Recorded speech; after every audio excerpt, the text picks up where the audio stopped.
지난해는 그야말로 정치권 치열한 대립을 했죠. 또 그래서 사회적으로 분열 갈등도 심각했습니다. 원래는 어떨지 걱정이 많이 됩니다. 경자년 새해인 아침 새해를 맞이해서 여야 의원 차례로 연결해서 지난 한 해를 돌아본 소감 그리고 올 한 해 목표에 대해서 들어보는 시간 가져보고 있습니다. 먼저 더불어민주당 윤관석 의원 연결되어 있습니다. 의원님 나와 계십니까? 예, 안녕하십니까. 윤관석입니다. 네, 의원님 반갑습니다. 새해 첫날 아침 귀한 시간 감사합니다. 자, 예, 많이 받으세요. 네. 2020년 새해 아침 어떻게 보내고 계신지 또 먼저 청취자분들에게 새해 덕담 한 말씀 부탁드려도 될까요? 예, 먼저 경자년 새해 첫날 아침에 이렇게 청취자분들께 인사드리게 돼서 매우 기쁘게 생각합니다. BBS 아침 저널 청취자분들을 포함한 모든 국민들께서도 올 한 해 행복한 한 해가 되기를 기원드리겠습니다. 경자년 새해 첫날 맞아 저는 제 지역구인 인천 남동구에서 매년 아침에 만월산 해맞이를 합니다. 그래서 해맞이 지금 올라왔다가 함께 보고 있는 중이고요. 올해가 쥐띠인 만큼 쥐띠 동기들하고 같이 했는데 저희가 쥐띠입니다. 그래서 새해를 맞이하는 감회가 남다르고 쥐띠가 옛말에 보면은 매우 지혜롭고 총명하고 부지런하다고 하는데 올 한 해도 많은 집단 지성의 힘을 통해서 우리 사회의 발전과 안전을 위해서 노력하겠습니다. 네, 올해도 좋은 정치 또 좋은 의정 활동 다시 한번 바라겠습니다. 자, 의원님 20대 국회가 좀 많이 시끄러웠습니다. 협치가 좀 보이지 않아서 국민들이 많이 걱정을 했었는데 법안 통과율도 30% 정도밖에 안 되고요. 지난 한 해 의정 활동 돌아보신다면은 국회 상황은 어땠습니까? 예, 매년 국회가 최악의 국회다라는 그때 평가를 받기도 하는데, 저도 오래 한 건 아닙니다만은 20대 국회 특히 마지막 4년차가 굉장히 좀 어려웠던 해였던 것 같습니다. 여러 가지 정치적 사안도 많았습니다만 또 국회 내에서는 이제 패스트트랙 법안을 통해서 선거법과 공수처법, 검찰개혁 문제가 이제 화두가 되면서 여야 간의 협치보다는 격돌이 많았다고 생각을 합니다. 국민들께 일단 여당으로서는 송구한 마음입니다. 저희 더불어민주당은 야당과 함께 가능한 한 대화와 협상을 통해서 큰 정치로 갈등과 대립을 해소하려고 노력은 했습니다만은 지난 한 해는 많이 부족했습니다. 반면에 또 야당도 저희가 야당복이 없다. 저는 이렇게 얘기합니다. 밖에서는 야당복이 있다고 또 말씀하시는 야당복이 없다. 네. 뭔가 대화와 협상이 돼서 저희가 조금 과정이 좀 절차가 어렵더라도 근본적인 갈등과 대립 격돌보다는 협상을 통해서 부분적인 양보와 절충을 통해서 정치를 복원하는 것이 저희가 원하는 바이기도 합니다. 하지만 자유한국당이 작년 1년은 국회에서의 논의보다는 저희가 볼 때 툭하면 장애로 나가서 국회가 파행되고 그다음에 장애투쟁을 통해서 불안을 많이 형성했던 그러다 보니까 법안 처리 비율도 떨어지고 해서 최악의 국회라는 평가까지 듣게 됐던 것 같습니다. 올해 4월에 실시되는 21대 총선에서는 국민들께서 이러한 책임이 어디 있는지를 옥석을 잘 구분하셔서 심판해 주실 것을 부탁드리겠습니다. 저도 개인적으로 지난해 들어보면 참 국회 보면요 정치 어렵다는 생각 참 많이 듭니다. 예. 자, 의원님께서도 GTC라고 직접 말씀을 하셨습니다만은 그래서 올해 맞는 각오가 좀 남다르실 듯한데 원래 정치적 행보로 특별한 계획이 있으신가요? 예, 작년에 사자성어가 임중도원 이런 얘기가 있었습니다. 짐은 무겁고 갈 길은 멀다 이렇게 했었는데 그래서 그 짐을 국민들께 덜어드리고 또 갈 길을 좀 편하게 하기 위한 정치를 하자고 노력했는데 얼마 했는지 모르겠습니다. 올해는 4월달에 총선이 또 있습니다. 그리고 국가적으로도 국민들의 또 민생적으로도 중요한 현안들이 많이 있다고 생각을 합니다. 먼저 민생 지키기, 민생 살리기, 그리고 경제의 활력을 좀 불어넣을 수 있는 그런 측면에 강조를 두고 또 국민의 안전을 위해서도 최선을 다하도록 하겠습니다. 제가 인천이고 남동구의 지역구를 갖고 있는데요. 인천과 남동의 수도권 교통이용을 위해서 작년에 GTX-B 예타 심사도 통과시키고 또 제2경인철도를 예타 심사 대상으로 선정을 했습니다. 그래서 수도권 교통혁명의 중심을 만들고 내일을 준비하는 활동을 하겠습니다. 제가 정책위 중앙당 수석 부의장이고 해서 정부와의 당정협의에서 이러한 문제들이 잘 반영될 수 있도록 정책적 협의를 우선 하겠습니다.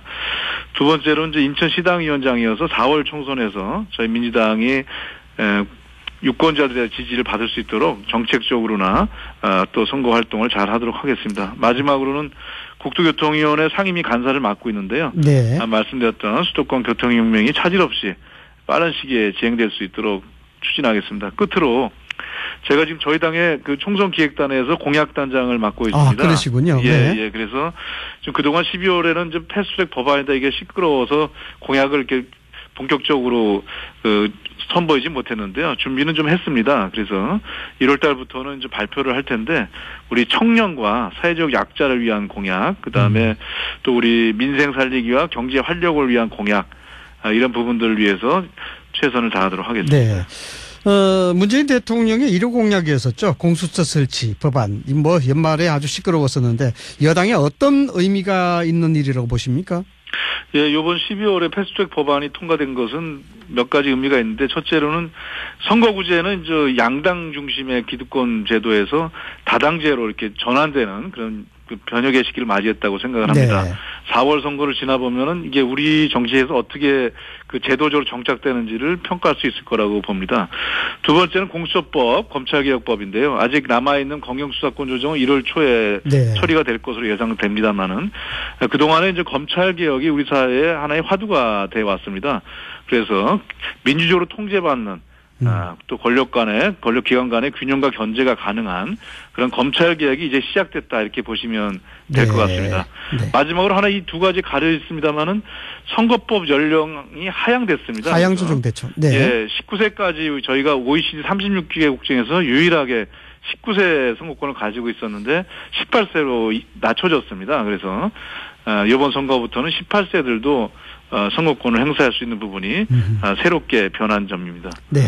자, 원래 4월에는 의원님께서도 상당히 중요한 시기인데 민주주의 꽃이라고 할 수 있는 총선 예정되어 있습니다. 보수 야당 심판론 그리고 정부 실정 심판론 이렇게 이제 대립이 될 것 같은데 의원님께서는 민심 어떻게 보고 계십니까? 예, 원래 이제 총선은 그 정부에 대한 중간 평가라고 하지 않습니까? 네. 그래서 문재인 정부 이제 3년 차에 초반에 이제 이 선거가 진행이 되는 거기 때문에 사실상 이제 중간 평가적 성격이 강한데 최근에는 보수야당 심판론이 여론조사하면 더 많이 나오고 있더라고요. 네, 그렇더라고요. 네. 정부 실정에 대한 그 현 집권당에 대한 그 중간 평가보다는 보수 야당에 대한 심판론이 더 여론에서 높게 나오는 것이 이번 선거의 중요한 특징이 아닌가 이렇게 생각을 합니다. 네. 그동안에 탄핵 이후에 자유한국당이 보여줬던 그런 여러 가지 정치 행태나 또 국회에서 보여줬던 문제, 또 최악의 국회로 평가받게 만들었던 그런 그 원인들 이런 것들이 종합된 거라고 생각하고 있습니다. 네. 저희는 민심을 중심으로 국민의 눈높이에서 봤을 때는 문재인 정부가 추진하고 있는 과제들이 있습니다. 그래서 여러 가지 복지라든가 또 균형 발전이라든가 이런 점에서 굉장히 높은 평가가 나오고 있습니다. 하지만 경제적인 문제라든지 이런 부분에서 아직도 미진하다는 또 그 질책도 받고 있습니다. 이런 그렇죠. 민심을 잘 반영해서 그 성과는 성과대로 지속 발전시키고 또 저희가 발표한 정책의 좀 부정적인 측면이나 보완할 지점들 이런 부분들은 저희가 공약으로 좀 다시 한번 말씀드리고 지지를 받기 위해서 노력하겠습니다. 네. 알겠습니다. 자, 30년 만에 선거법이 바뀌었는데 이에 대한 영향도 참 작지 않을 것 같아서요. 위성정당 출연도 예고되고 있고 결혼미래당, 핵나라당 이런 군소정당들이 상당히 많이 나타나고 있는데 이 문제 없을까요? 총선에서? 예, 일단은 거대 양당 체계에서 이제 다당 체계로 전환되는 과정이라고 말씀드렸습니다. 그 과정에서 일부 좀 그 소수 정당의 무분별한 출연이 또 예상된다는 좀 지적도 있습니다. 네. 공세 조항이 지금 3%로 돼 있는데요. 그렇죠. 정당 득표율이 3% 미만이면 이제 해산되게 돼 있는데 지금 여러 가지 나오는 그 미미한 정당들 소위 말하는 득보잡 당을 만들어서 오는 거는 아마 3% 봉쇄 조항에 많이 걸릴 거라고 대부분, 생각을 할 거고요. 두 번째 유권자들은 현명하다고 판단합니다. 그래서 자신들의 소중한 한 표를 어떻게 행사해야 되는지 잘 알고 있다고 생각하기 때문에 위성 정당이라든지 또는 가짜 정당 이런 부분들은 좀 가차 없는 심판이 있을 거라고 생각을 합니다. 저는 각계각층에서 자신들의 그 처지를 잘 반영하는 정책을 가진 정당들이 다양하게 근거 있게 출연하는 것은 필요하나 가짜 위성 정당들의 출연은 국민들이 봉쇄해 줄 것이라고 믿습니다. 네.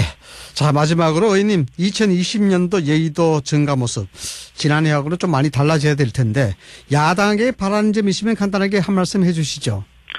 예, 2020년에 그 여의도의 모습은 작년의 질타처럼 미세먼지 잔뜩 낀 서로 간의 대립과 갈등은 넘어서야 된다고 생각을 합니다.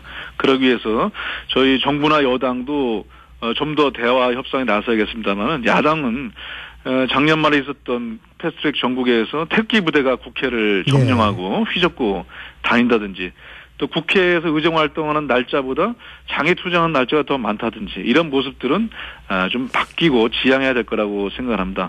국민들이 원하는 것은 의정 활동을 통해서 민생 입법과 민생 예산을 잘 챙기는 거라고 생각해서 새해에는 야당과 함께 여의도에서도 좀 더 국민의 신뢰를 받는 정치를 할 수 있기를 희망해 봅니다. 네, 대화와 타협의 장으로 야당도 나와줘야 된다. 이게 이제 2020년도의 정가의 모습에서 야당에 바라고 싶은 말씀이다. 이렇게 이제 정리를 하면 될 것 같습니다.